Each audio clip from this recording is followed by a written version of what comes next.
Des milliers de pousses d'arbres plantés tout autour de Madrid. C'est le grand projet écologique de la capitale espagnole, constituer une immense ceinture verte destinée à lutter contre le réchauffement climatique.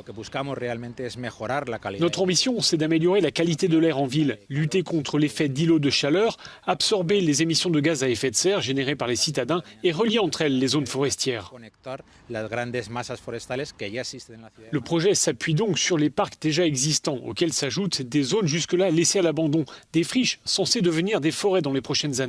Le chantier est prévu sur 12 ans. Une fois terminé, explique notre correspondant à Madrid, cette ceinture verte ressemblera à peu près à ceci. Une forêt dont les arbres pourront absorber le CO2, mais aussi la chaleur générée par l'activité humaine. Les températures à l'ombre de ces arbres sont de 2 degrés inférieures à celles mesurées dans le reste de la ville. 75 km, c'est la longueur de cette future zone végétalisée autour de Madrid. Pour autant, le projet de la municipalité ne s'arrête pas à cette ceinture verte.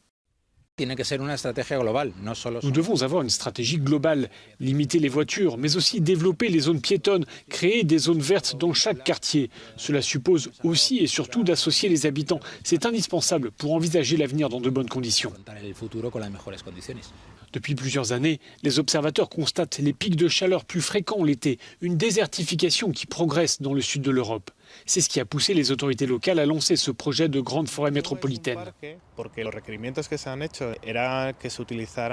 Ce n'est pas un parc, car un parc nécessite beaucoup d'eau et d'entretien, explique cet architecte associé au projet. Là, une telle surface naturelle doit pouvoir être entretenue avec un minimum d'efforts, devenir quasiment autonome dans sa conservation et être ainsi un projet durable.